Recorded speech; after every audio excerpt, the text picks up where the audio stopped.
I start, I would like to acknowledge Dr. Ali Jaffrey, who departed this life a few days ago. He spent his whole life spreading knowledge of Zarathustra's teachings, which he greatly loved, and welcoming anyone who wanted to follow them, these teachings. So for that, and for all his good qualities, including his kindness, I would like to express my respect and admiration. With that, I'd like to start our second session, which is entitled, Who is God? So today we'll explore some of Zarathustra's ideas about the divine, because how we perceive the divine affects the way we treat each other living things, and our environment. I've been asked, where in the Gathas does it say we have to care for our environment? Well, at the end of this session, I will show you in Zarathustra's own words. His perception of the nature of the divine differs in many material ways from the religions of his culture, as well as from some of the dominant religions of today, which did not exist when Zarathustra was alive. Yet, so his vision of the divine differs in material ways, not only from the religions of his culture, but also in material ways from the religions, some of the dominant religions today, which did not exist when Zarathustra was alive. Yet certain Avestan words in the Gathas have been translated interpretively and inconsistently in ways that show wisdom to be a god of anger, wrath, who inflicts punishments for wrongdoing on fallible mortals. These interpretive translations are contrary to some of Zarathustra's own words, as we will see. Let's start with the deities of his culture, because that is the mindset into which he was born. These deities were a little like human beings, but on a more powerful scale, with all the good and bad qualities of human beings, a bit like the ancient deities of other Indo-European cultures. But in Zarathustra's society, priests portrayed these deities as inflicting cruelty, violence, tyranny, bondage to ensure obedience. So,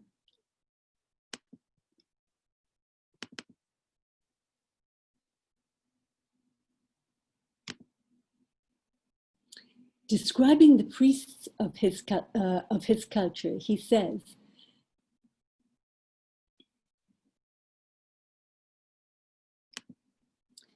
the rich Karpan chose the rule of tyrants and deceit rather than truth. Describing the deities of his culture, he says, the gods did not at all choose correctly. Since they chose the worst thought, achistamana, they then rushed into fury.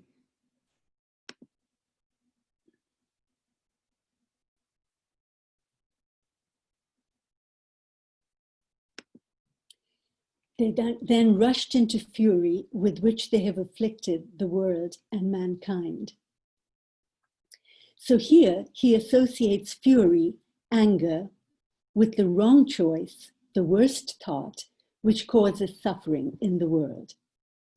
How then can we adopt translation choices that turn Zarathustra's perception of the divine into a deity of fury, anger? This is just one of many examples. Even later texts show anger as the name of a high-ranking demon. Does it make sense that Zarathustra's perception of the divine would include a quality personified by a demon? True, there are no demons in the Gathas, but the names of the demons in the later texts were all vices. And in this instance, these texts accurately reflect Zarathustra's thought that anger, rage, fury is the wrong choice, the worst thought, and generates suffering.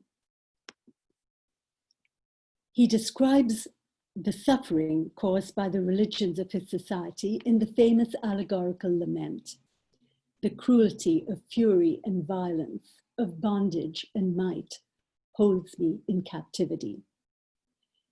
This deeply troubled Zarathustra. He openly spoke out against such practices, and as a result, he was persecuted, ostracized. He says, "To what land to flee? Where shall I go to flee? They exclude me from my family and from my clan." Quote, "Yes, throughout my lifetime, I have been condemned as the greatest defiler. I, who try to satisfy the poorly protected with truth, wisdom." Zarathustra did not reform the religions of his culture. He rejected them.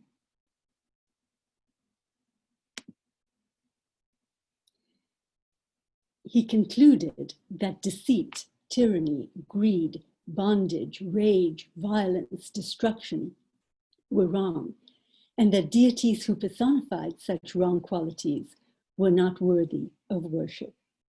Nor did he adopt a double standard that it is wrong for people to act in such ways, but okay if God does so.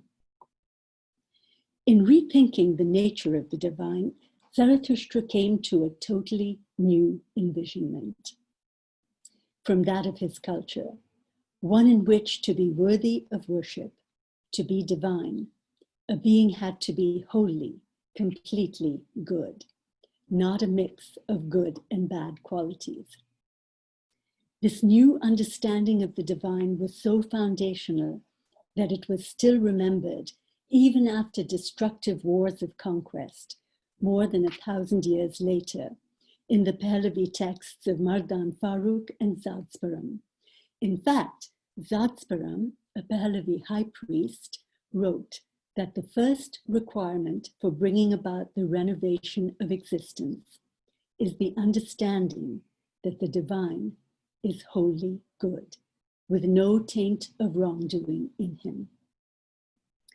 But this new perception of the divine requires a revolutionary conclusion, that it is not who a being is that makes it divine.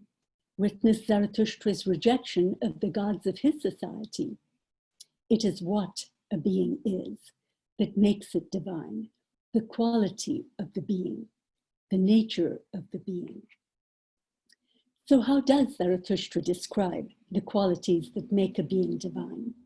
With simplicity, with 7 interrelated qualities, each of which is completely good, wholly beneficial. These 7 qualities were later called the Ameshaspenta, a term which does not appear in the Gathas, but which are used for short. But these 7 qualities, in addition to comprising the nature of the divine, permeate every aspect of Zarathustra's envisionment. So unless we understand their meaning, we cannot fully appreciate his teaching. Unfortunately, Avestan became an unknown language for more than 1,000 years, and, giving credit where due, it was well-intentioned professional linguists in Western universities who began the process of decoding Avestan about 150 years ago. Even today, it has not been completely decoded, and there is much disagreement about the meanings of these 7 qualities. But we can resolve these problems based on how Zarathustra uses these words in the Gathas. Here I will give you just a summary with a few highlights. Let's start, as Zarathustra does, with the beneficial way of being, Spenta Manu. Manu has been translated as spirit or mentality, but in the Gathas, Manu includes word and action.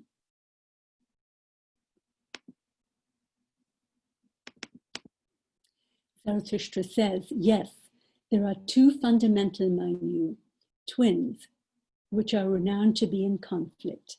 In thought and in word, in action, they are 2. So if Manu includes word and action, its meaning cannot be only spirit or only mentality. Manyu would have to mean the full totality of a way of being, comprising thought, word, and action. And the translation way of being fits every use of Manyu in the Gathas. Spenta has been translated as holy, incremental, progressive, prosperous, and in a few other ways. I follow Tima, Insla's teacher, in translating Spenta as beneficial.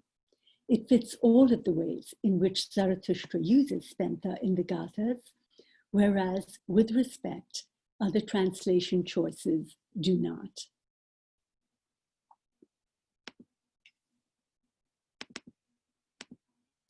For example, referring to the divine, Zarathustra says, he is Spenta to the needy. As you can see, he is holy to the needy, or incremental to the needy, or progressive to the needy, or prosperous to the needy, do not fit. But he is beneficial to the needy fits. In one of the Gathas, addressing the divine, Zarathustra says 6 times, as though he really wants us to get it. But I have already realized thee to be beneficial. So the nature of the divine is the beneficial way of being, Spenta Manyu. That is why in the Gathas and later texts, Spenta Manyu and wisdom are equated.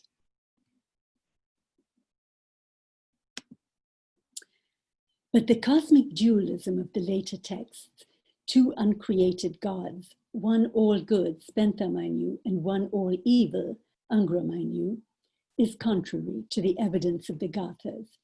I will show you that evidence in a future session. Now, a beneficial way of being, Spenta Manyu, comprises the next quality of the divine, which has been translated variously as truth, righteousness, and order, Asha.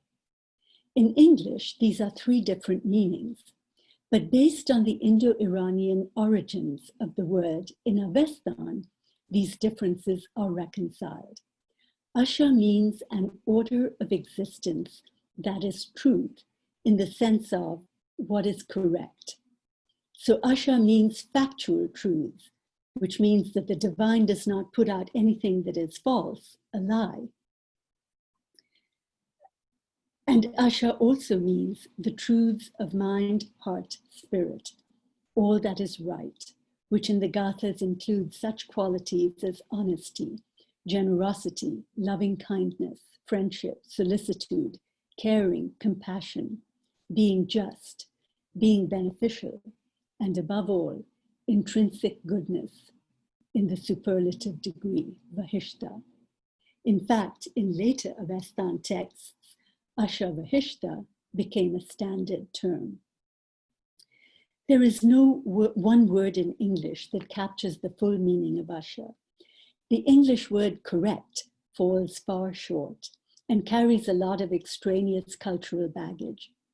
The word truth is the closest one-word equivalent, but a longer, more accurate definition, one that fits both the linguistic origins of Asha as well as all of the ways it is used in the Gathas, is the true, correct, wholly good order of existence, a state of being which the divine personifies, and its meaning includes every quality that is true, good, right. The next quality of the divine is good thinking, Vahumana, which in the Gathas is used as the comprehension of truth. And what is the complete comprehension of truth? It is wisdom, a state of enlightenment. In fact, in the Gathas, wisdom, Mazda, is the name used most often for the divine. Insla has explained that the Avestan word mana is used for mind, the faculty, thinking, its process, and thought, its object. Now in English, these words generally mean intellectual functions, and this has led to the mistaken conclusion that loving kindness and other good emotions are absent from Zarathustra's perception of the divine. But there is abundant evidence that he uses mana to include both intellectual and non-intellectual qualities, such as emotions, creativity, insight. In fact, we have already seen that he equates the worst thought, achista mana, with fury, which is an emotion. And since good thinking is the comprehension of truth, it would have to include all the good qualities that are implicit in the notion of asha, which includes good emotions such as loving kindness, compassion, caring in the gathas. In short, vahumana, good mind, good thinking, good thought, is used in ways in the gathas that include the full spectrum of conscious capabilities committed to goodness: intellectual, emotional, creative, insightful. The next quality of the divine is spenta aramaiti. And here, linguists disagree greatly regarding its meaning. Aramaiti has been translated as right-mindedness, divine wisdom, satisfying intention, piety or respect, faith and devotion, fittingness, submission and humility, and serenity, stability, and tranquility. As Tima, Insla's teacher, has pointed out, many of these translations have no relevance to the divine. So let's look at how Zarathustra uses aramaiti. Here are a few examples.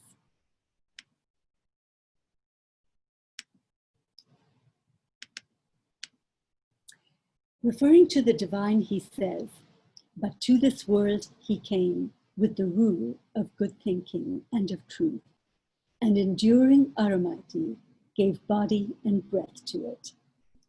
How does aramaiti give body and breath to the rule of truth and good thinking? It can only do so by embodying truth, its comprehension, its rule in thought, word, and action. Personifying truth, giving substance to it. And in fact, Zarathustra specifically says so.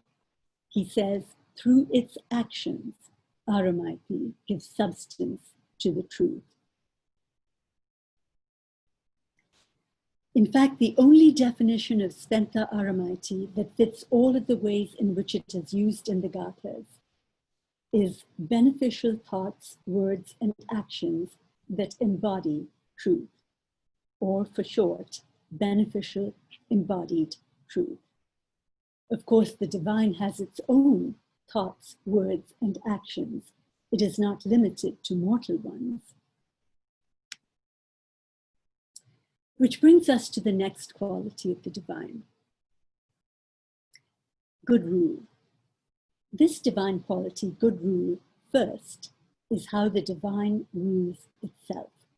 That wisdom is Lord, Ahura, over the qualities that make a being divine. This is an idea that we have long forgotten under the influence of other religious paradigms, even though in the Gathas, Zarathustra repeats this idea more than once. I touched on this idea in the last session, but it is even more important here. So forgive me if I give you these quotations again. Speaking of the divine, Zarathustra says, "For the very wise master of good thinking." The word which Insla has translated as master is Ahura, Lord. Quote, "Lord of the word and deed, stemming from a good way of being, Vahumainu. Thou art the Lord by reason of thy tongue, which is in harmony with truth, and by reason of thy words, stemming from good thinking. Wisdom in rule is Lord through aramaiti, through thoughts, words, and actions that embody truth."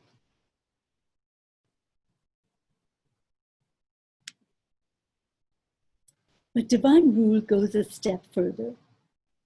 It is not just self-oriented, governing itself in perfection.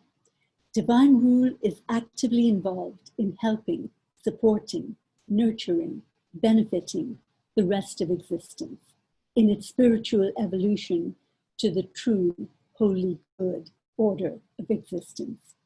This idea is expressed in many ways. Here is just one, in which Zarathustra uses rhetorical questions to show us what is included in the notion of wisdom's good rule.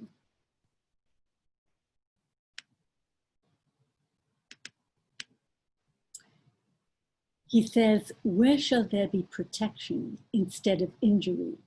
Where shall compassion take place? Where truth, which attains glory? Where beneficial thoughts, words, and actions that embody truth? Where the most good thinking? Where, wisdom, through thy rule? We tend to think of a ruler as someone who controls people or lands. But good rule in the Gathas is not about that kind of control or domination. In the Gathas, the relationship between the divine and mortals is not authoritarian. It is not that of a master to a slave or servant, nor even a father to a child, but it is that of a friend to a friend, an ally, a partner. There are many verses which express these ideas.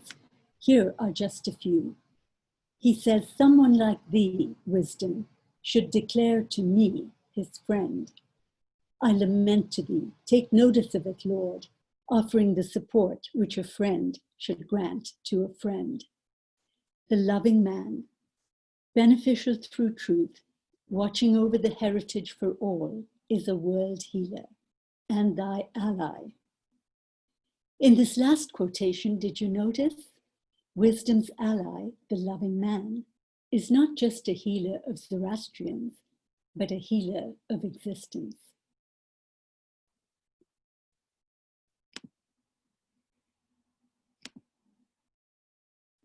The sixth quality of the divine is completeness, Harvatat, a state of being that personifies truth, its comprehension, its embodiment, its rule, completely, wholly, with no bad qualities in it.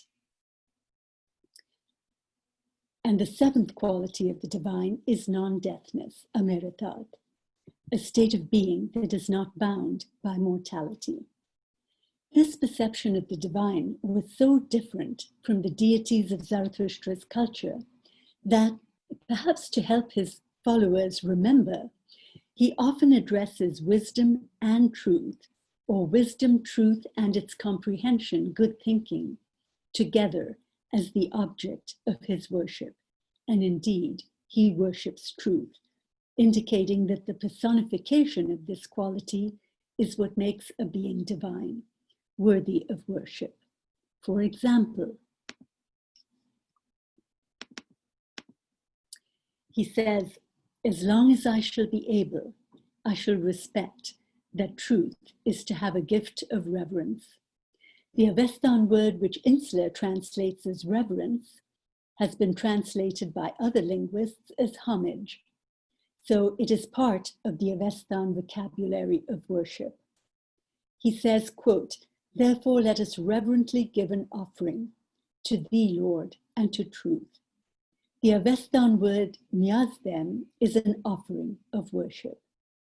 He says, thou, wisdom, together with truth and good thinking, let bright gifts and reverence for all of you be manifest amid us. Now, if we take a look at these 7 qualities of the divine, without all the explanations, certain things jump out at us.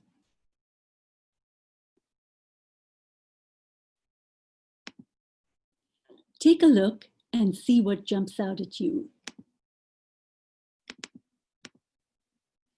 The nature of the divine is the beneficial way of being, the true, holy, good order of existence, its comprehension, its beneficial embodiment in thought, word, and action, its good rule, its complete attainment, and non-deathness, a state of being not bound by mortality. a being who is Lord, Ahura, of these 7 qualities, one who personifies wisdom, an enlightened state of being. As Tima has pointed out, in a religion such as Zarathustra's, which has no images of the divine, the name given to the divine is a way of revealing its nature. Tima's opinion is abundantly corroborated in the younger Avestan Horma's Yasht, as well as in the much later prayer of the 101 names of the divine. Now, look at the first 5 of these divine qualities: a beneficial way of being, the true good order of existence, its comprehension, its embodiment, its rule. It is apparent, is it not, that these 5 qualities also exist in mortals. And in fact, Zarathustra specifically says so. He speaks of the truthful person, the creatures of truth, the creatures allied with truth. He says, "Truth shall I see thee as I continue to acquire good thinking." So in mortals, good thinking is the incremental and ultimately the complete comprehension of truth. He says, beneficial is a man of Aramaiti. He is so by reason of his understanding, his words, his actions, his envisionment. The beneficent man, he serves truth during his rule with good word and good action. Fame is to serve thee and the truth, wisdom. So mortals have within them the first 5 qualities of the divine, although not completely, not perfectly. And Zarathustra says we can attain all of these qualities of the divine completely, perfectly, harvatat, at which time we will no longer be bound by mortality, because mortal existence is the matrix for the perfecting process. So when the perfecting process is complete,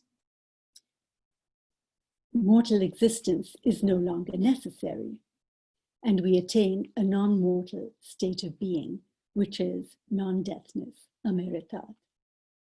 What does all of this tell us? Many things. Here are a few. I will let you think about what other things it might tell us.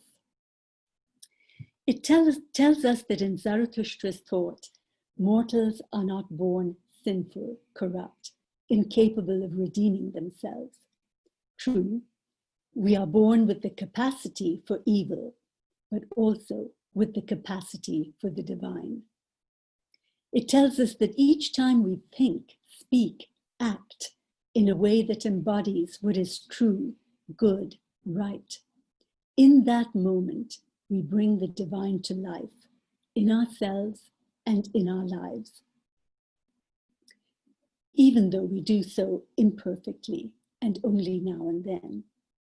It shows us that wisdom is not a tribal deity whose relevance is limited to a few thousand born Zoroastrians.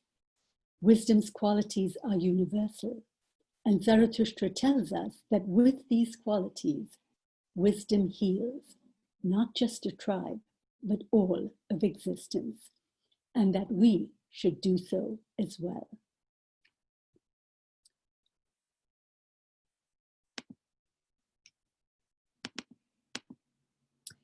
He says, by your rule, Lord, thou shalt truly heal this world. And what is the Lord's rule? It is the rule of truth, its comprehension, its embodiment in thought, word, and action. And healing existence applies to us too. He says, therefore, may we be those who shall heal this world. Which brings us to the question I mentioned at the beginning. Where in the Gathas does it say that we should care for our environment?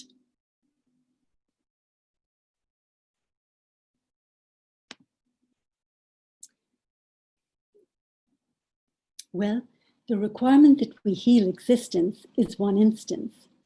The Avestan word which Insler translates as world is more literally existence. In fact, in other verses, Insler himself has translated this Avestan word as existence. And Zarathustra describes existence as, in the Gathas, as the existences of matter, the material existence, as well as of mind. Our material existence includes other life forms, our earth. Therefore, being someone who heals existence includes caring for, benefiting, healing our earth, the environment in which we live, with truth, its comprehension, its embodiment, its rule. So, each time you engage in a project that benefits other human beings, other life forms, our environment, whether the project is a great big one or a small one, you are partnering with wisdom in healing existence. I'd like to leave you with a question. Put it on the back burner of your mind and let your mind play over it.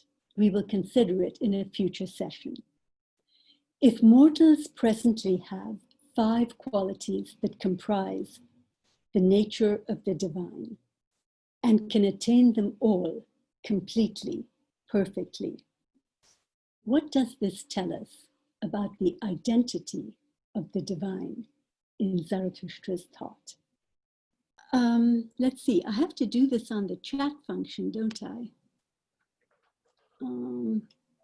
No questions. Dina, can I ask you something? This is only for my own knowledge, because Darling, from all the things we read and we hear and you teach us from the Gathas, it's more on a very higher plane, like on your mind, on the Vahumana, on the divine, on the, it's a good moral sense, but there's nothing, or is there something which I don't know, to deal with the people on the earth, how to deal with poverty, how to deal with different things on earth, just like we read in other literature of other religions about they went to fed the poor and they fed this and did that and they cured this one. We never read anything like that in our literature, or is there, which I'm missing? Well, part of the problem is the language problem, and the differences of opinion as to what certain things mean, certain words mean. But when people used to ask me, well, what is Zoroastrianism about? It kind of annoyed me, because how could I say in one little soundbite what this beautiful religion is about? But finally it came to me. And on a practical level, what I tell them is, Zarathustra teaches us to use our minds, hearts, to search for what is true and good and right, and think it, speak it, and do it. Now, if you think of the definitions of the divine I gave you, that's exactly it. Being beneficial, embodying the true order of existence with your good mind, with your good thinking, with each thought, word, and action, with the way you live your life, good rule, which applies to governing ourselves as well as our social units.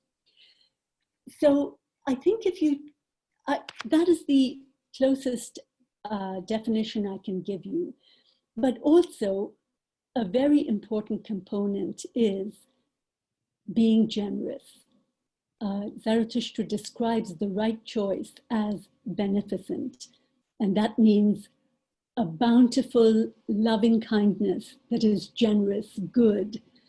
The dictionary includes the word charity in its old sense of being loving and being generous. So maybe you could add to the small definition, taking care of each other and taking care of the environment, healing existence. Your objection is a very good one. The problem is, to have credibility, it would be easy for me to give, just a very simple explanation of the nature of the divine and how we should implement those qualities in our lives. But to be credible, you have to back up, I have to back up my conclusions with evidence. And that's what makes things a little complicated. So I don't know if I have answered your question. Yeah.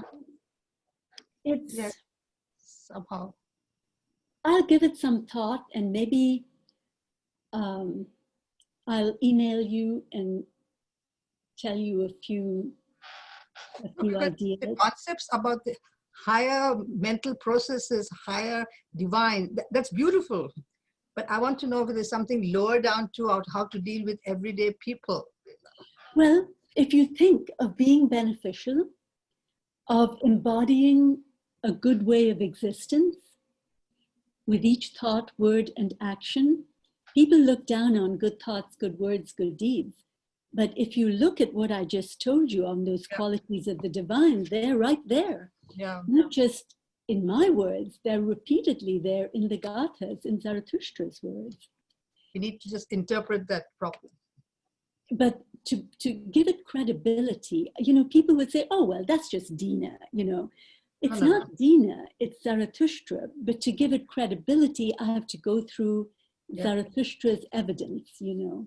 I'm sorry about that, darling. No, thank you. Thank you. But I don't know any other way to do it. No, it's very good. Thank you. Okay, Soli Dastur to everyone. Talking about taking care of the environment. How about the last line of Yasna 28:1? Well, Soli, is there somewhere for me to write? Yes. I can, because it talks about the soul of what many people say is the soul of Mother Earth. Although the soul may not be considered the physical environment, but still it's a good thought. The beauty of Yasna 28:1 is that Zarathustra asks the divine for teachings that will satisfy his good thinking, not for tell me what to do, you know, just tell me what to do and I'll do it. No, he says, give me what will satisfy my good thinking and the soul of Geushurvan, which I take to mean the soul of a cow, in the sense of cow is an allegory for all that is good, beneficial in mortal existence. So if you want to call it Mother Earth, that's one way of looking at it. Okay, Temtem Mirza to everyone. Why concept of God is so different in present day major religions if they are influenced by Zoroastrianism? Good question, Temtem. But the answer I'm going to give you may not please everyone. Once religions become institutionalized, how do they control? They control through fear. Fear of punishment, fear of hell, fear of invoking the wrath of God. The thing I love about Zarathustra's teachings is it is not a theology of fear. It is a theology of reason, of kindness, of goodness. You combine reason with goodness and you have a powerful combination. But when a religion is institutionalized, and here we have to deal with realities. Priests have to live, they have to earn a living. And if people don't support the institutional religion, it's going to die away. So I can understand how over the centuries, institutional religions of all kinds, not just our religion, but also every institutional religion you can think of, controls human behavior through fear. Zarathustra does not. That's one of the reasons I love him. Okay, from Soli Dastur to everyone, will we get your talk today, meaning a copy? Mandana, will you give everyone a copy? I answered already. We will archive it and they can find it in that link that I sent to everybody. Okay, did you send a link? I don't have it. Oh, yes. I do have it. I do have yes. it. Good job. Okay, so that takes care of that. And if anyone can't open that, just email me. I'll send you a PDF copy. Actually, this is going to be the video archive of it, of the talk. And I already did put the PDF. I can put it out there again. I tell you what, let me give everyone my email address, if ever I can figure out how to do this. Oh, type message here. All right, my email address is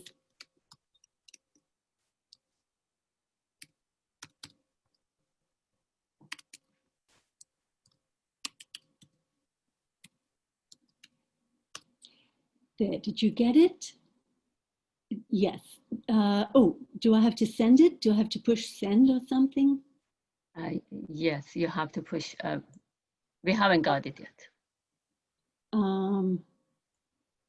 What do I do? Just push a return? Yeah. Yes, we got it. Okay. Email me. I'll send you a PDF copy. It's no problem. So, but thank you, Mandana. Okay. So let's see. Susan Abadian to everyone.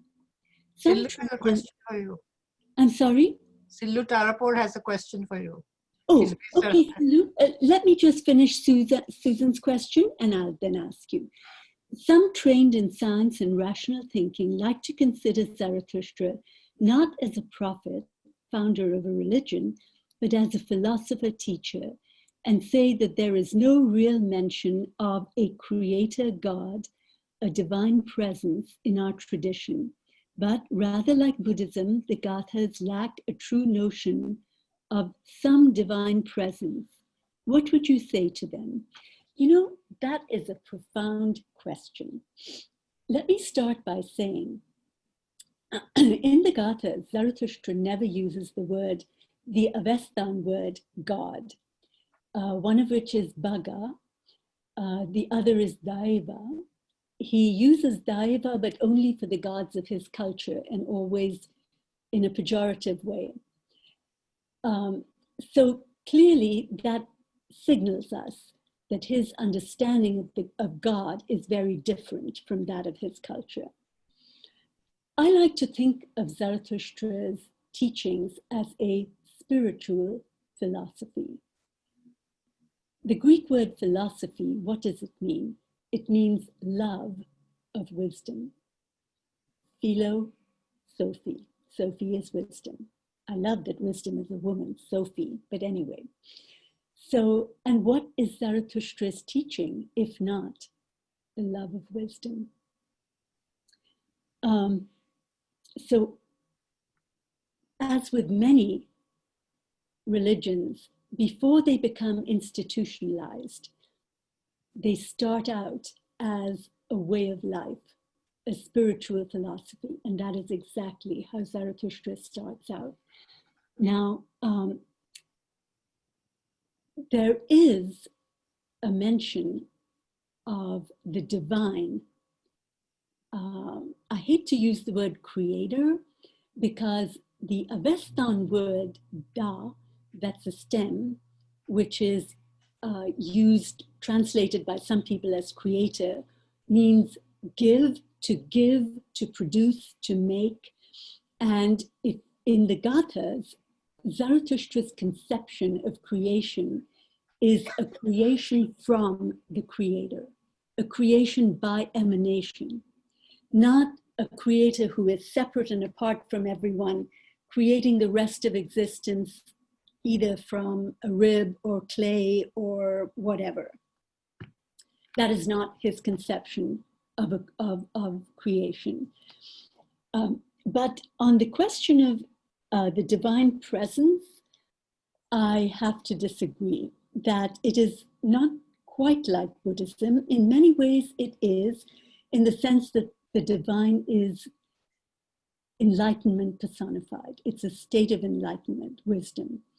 But in the Gathas, if you read it, they are full of the presence of the divine and Zarathustra's love for the divine.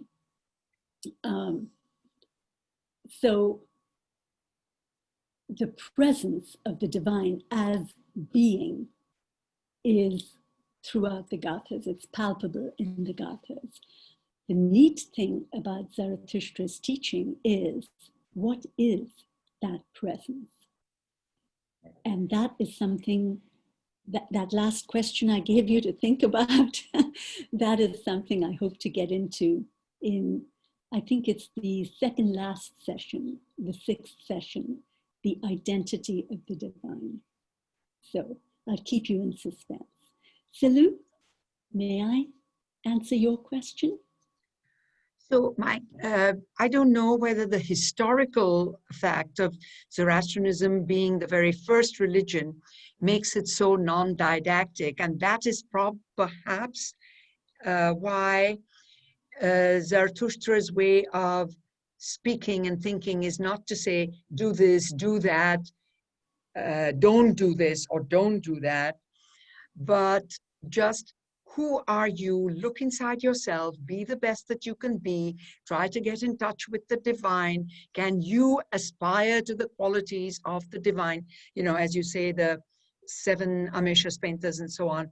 And so historically, this being such an old religion, it doesn't deal with the didacticism of what one should and should not do, as, you know, feed the poor or love your neighbor or right. So on. As But Dolly look pointed within out. and bring out the best of who you can be, and then help others to help to uplift others and make them the best that they can be too. Perfect, perfect. You know, you've really put your finger on a very important thing. If you, in our later texts are very fact specific in terms of do this, don't do that. Right. And if you look at them today, 99.9% are obsolete. Zarathustra had a fantastic solution.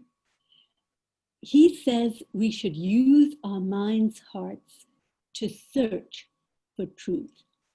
That is Vahumana, you know, search for truth, ongoing. So the more we search for truth and discover it, the more current and up-to-date we will be. If we follow this teaching, we can never be trapped in obsolescence. The problem is, how many of us have the courage to implement the search for truth? In other words, we can search for truth, we can realize, take the menses, for example. The menses is nothing more than the lining of the uterus, which is enriched to give life, food, to the fetus if it attaches. And if there is no fetus that attaches, it gets sloughed off. It's part of the miracle of life. Yet in ancient times, before it was understood, before the nature of the menses was understood, in those days, the priests had the idea, because of cosmic dualism, you know, anything that is good for man, that is beneficial, is the creation of the good God. Anything that is bad for man, that is harmful, is the creation of the bad God. Well, all illness, all injury, all damage to human beings that cause bleeding, like if you stuck someone with a knife and he bleeds, that is the creation of the bad God. That's evil.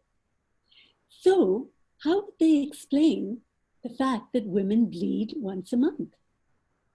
Applying that logic, you know, I have to give them credit where it's due. They use their minds to try to figure things out. And applying the logic of the premise, they concluded, well, bleeding is the is the creation of the bad god. So the bad god must be causing this bleeding. And in fact, there is a portion of one of our ancient texts that say, when a woman is in menses, don't feed her too much.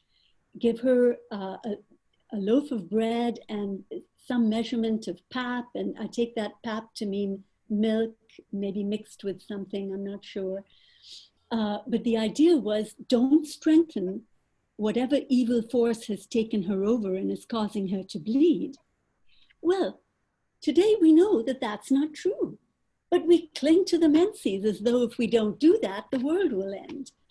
I mean, we have to have the courage. Zarathustra has given us, look at his courage. He had the courage not just to take on some traditions that are obsolete, he had the courage to remove from godhood a whole pantheon of gods. That took a lot of guts. We have to have the courage to use this beautiful religion he has given us, use our minds in a good way to try to understand both the factual truths of our universe and the spiritual truths of our hearts and minds. And if we do that, we will never be trapped in obsolescence. Our children and grandchildren will never be ashamed of our religion or traditions. But we have to have the courage. In many respects, I really admire how far we have come. But in that one respect, we have a lot of work to do yet. I wish more people could have heard your answer. Thank you so much. Well, Can I say Thank something, you. or do you rather see it in the chat? This is Dolat. Thank you.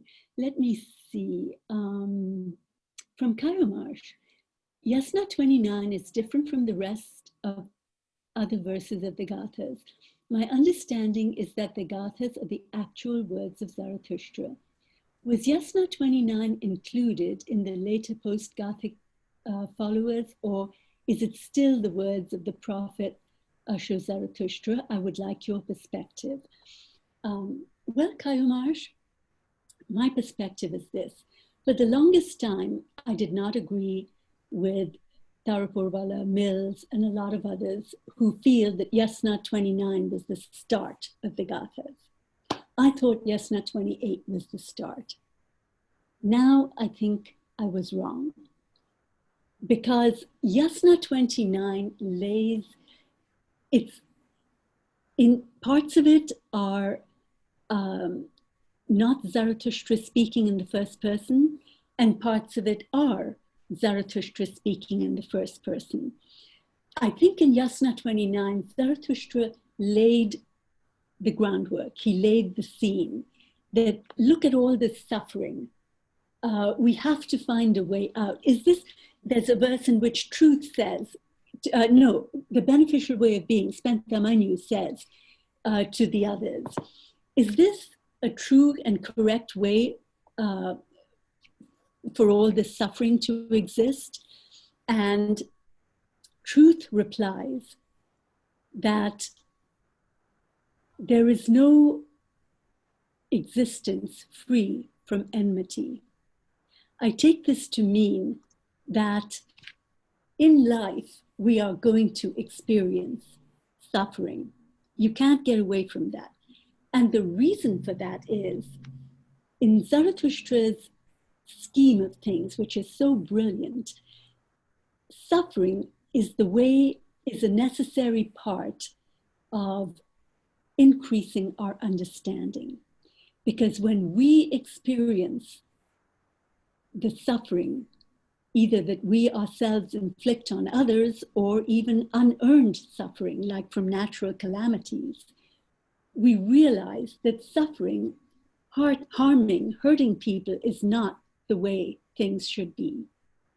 And bit by bit, over time, and through our experiences, our preferences change. So that eventually we come to want what is true and good and right for its own sake. And we don't want what is harmful causes pain, causes suffering. So suffering is a part of the process of spiritual evolution. Just as when there's a kid, you know, when he starts to walk, he's going to fall and he's going to cry. So as a parent, are you going to say, oh, don't walk, sweetie pie. I'll just hold you for the rest of your life in my arms? Of course not. We help him up. We say, oh my goodness, it's okay. You'll be okay. We encourage him. He walks. Pretty soon he's running around all over the place, right? It's a progression. But that falling and hurting himself is part of getting up and moving on. I don't know if I'm expressing myself well, but anyway, in Yasna 29, to get back to Kayomarsha's question, Zarathustra lays the scene. There is all this suffering. How can that be consistent with the true good order of existence? Well, the solution of Yasna 20 is to solve the problem. Who does the Lord Wisdom turn to? He doesn't turn to a saint or an angel or a perfected person. He turns to, allegorically, to good thinking. He says, quote, who has been found by thee good thinking to bring these teachings to the mortals below? Now, below meaning on earth, you know. So the key to the solving of our suffering and problems is good thinking.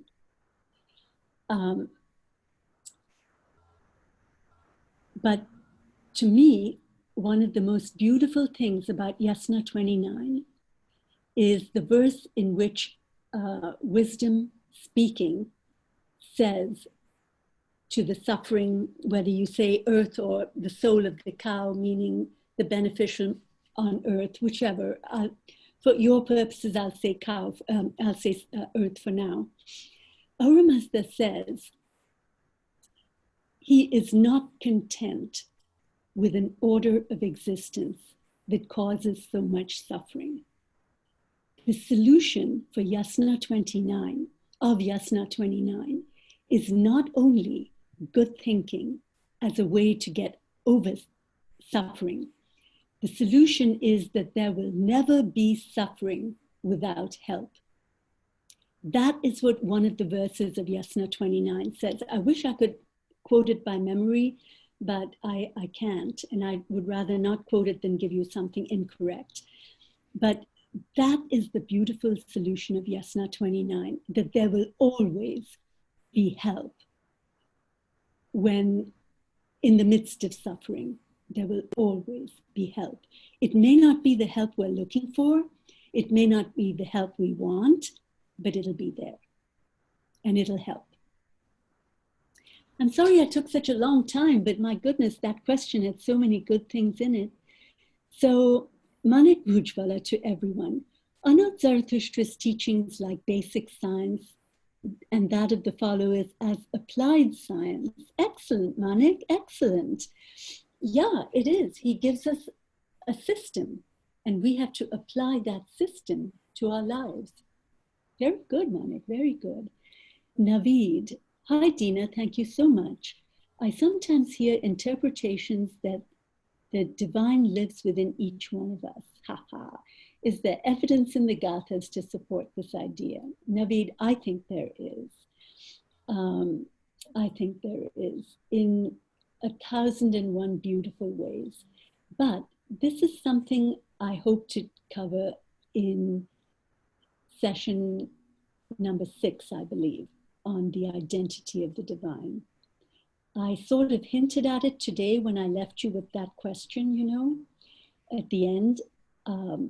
But will you forgive me if I postpone answering till we hit the 6th session? Sounds great. Thank you. Okay. Now, Dalit to everyone. In my experience, he models how to find our path and search for the truth on daily in meditating reverence. He keeps asking for and brings to consciousness the emanations of Mazda to guide. He actively seeks and is able to. Well, I think you're right. The later texts have a rather lovely saying. There's much in the later text that's awful, but there's an awful lot that's beautiful. So what I like to do is I like to get the beautiful stuff from the later text and just ignore the rest.